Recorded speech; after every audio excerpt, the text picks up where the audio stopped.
दोस्तों आज हम बात करने वाले हैं 18 साल का लड़का दिल्ली के सड़कों पे जो सिम कार्ड बेचा करता था वो आज अरबपति कैसे बने। इस कहानी की शुरुआत होती है उड़ीसा के रायगढ़ जिले के विषमकटक में 16 नवंबर 1993 को एक मारवाड़ी परिवार में जन्म हुआ। भारत के सबसे युवा अरबपति में से एक है रितेश अग्रवाल। जिस टाइम इनके साथ के बच्चे को खाना नहीं आता उस टाइम ये कंप्यूटर टीचर का छोटा मोटा काम करके कोडिंग सीख लिया था रितेश, और गांव के ही स्कूल से 12वीं तक की पढ़ाई कंप्लीट किया।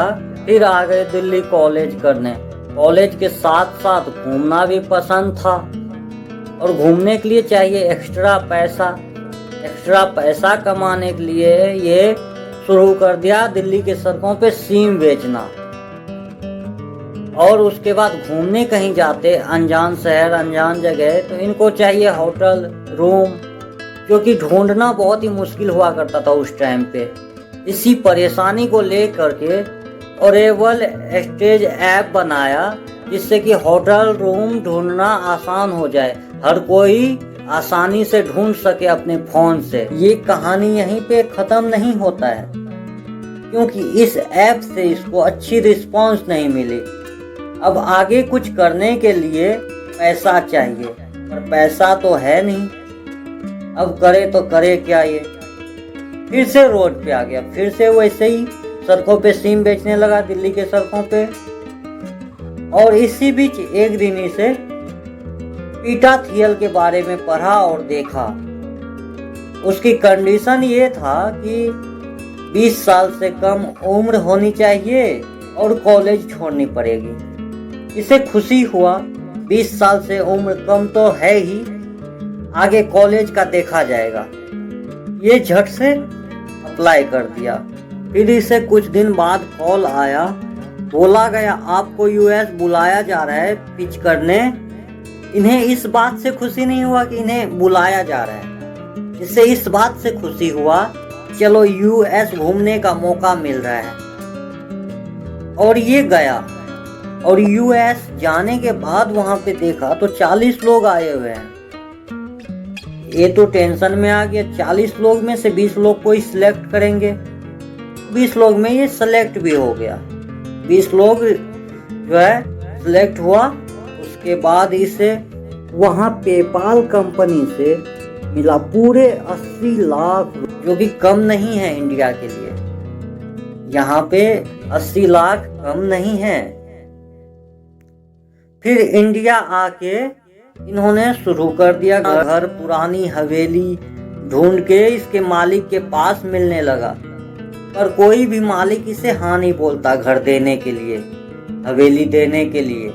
क्यों? क्योंकि ये बच्चा है अभी, ये ऐसे ही मजाक कर रहा है, क्या ही ये कर पाएगा, इसलिए इसे कोई नहीं देता था। पर रितेश अग्रवाल कभी हार नहीं माना इस चीज में, आगे बढ़ते गया, पूछते गया, ढूंढते गया। इसी तरह से कुछ लोग दिए इनको, चलो घर तो ऐसे ही बंद पड़ा ही है, अगर होगा तो चलेगा तो ठीक है, नहीं तो फिर से बंद कर देंगे। ये सोच के उसे दिया, और ये वहां पे जाके सफाई किया, उसको रेनोवेट किया। पूरा साफ सफाई होने के बाद वहां पे सजाया गया, जरूरत का सामान रखा गया रूम में। ऐसे करके पूरा प्रोसेस कंप्लीट हुआ। एक होटल के लुक में लाया उसको। उसके बाद वहां पे लगाया गया वो ओरेवल स्टेज का जो था इसका ऐप, उसको आगे लगाया गया होटल के आगे, और यहाँ से इनको बुकिंग आने लगा, अच्छी खासी चलने लगी। उसके बाद वो जो पहले जो लोग मना किए थे वो खुद इनको कॉल कर रहे हैं रितेश अग्रवाल को कि मेरा घर ले लो, मेरा हवेली ले लो। इस तरह से इनके पास बहुत सारे आ गया प्रॉपर्टी जहाँ पे ये काम कर सकता था, और उन सबको भी वैसे ही लिए गया और उनको करते गया। इस तरह से ये अच्छे खासे कमाने भी लग गए थे, 2-3 लाख रुपए मंथली कमाने लग गए थे इससे। पर ये इतना में ये खुश नहीं है। क्यों?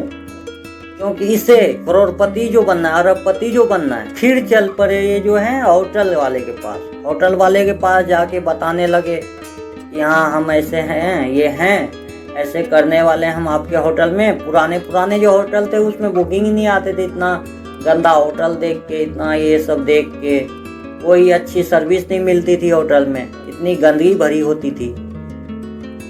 वहाँ पे जा के बात करने लगे, पर होटल वाले देंगे क्यों ही, एक बच्चा को कैसे ही देंगे कुछ करने के लिए। तो ये रितेश अग्रवाल बोला कि चलो ठीक है, ऐसे नहीं दे रहे हो तो लॉस हुआ तो पूरा मेरा लॉस होगा, और प्रॉफिट हुआ 50-50 हम दोनों का।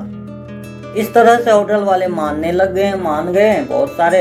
उसके बाद ये ओरेवल स्टेज को अपडेट कर दिया, नाम रख दिया ओयो।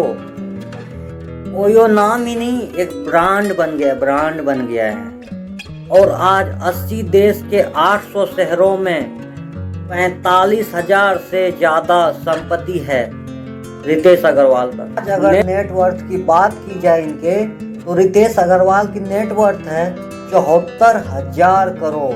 अगर आपके अंदर ऐसी कोई टैलेंट है तो आप भी एक दिन सितारा बन के चमकेंगे।